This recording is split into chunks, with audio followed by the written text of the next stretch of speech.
القضية الأساس إذن هي الوحدة الترابية.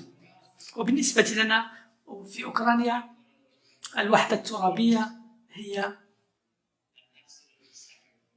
هو مفهوم مقدس، ومن ثم فإحدى القضايا التي ناقشناها كانت هي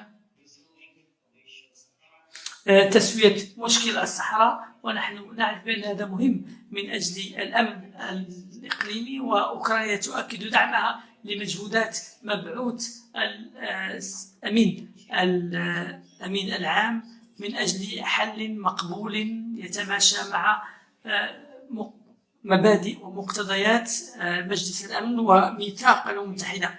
ونحن أيضا نرى مخطط المغربي على أنه أساس جاد من أجل تسوية مشكل ونزاع الصحراء. شكرا لكم على استضافتي في مدينة الرباط، هذه المدينة الجميلة.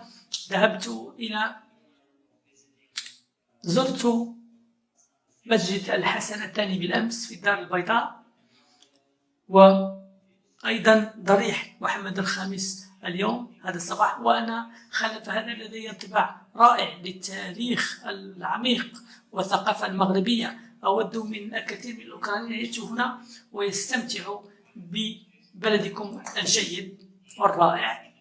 وفي غضون ذلك نحن سوف نبذل قصارى جهدنا للالتزام بما اتفقنا فيه. ونسيت أهم نقطة لدي، هو أنه وقعنا مذكرة اتفاق للتعاون بين أكاديمية أوكرانيا والأكاديمية المغربية.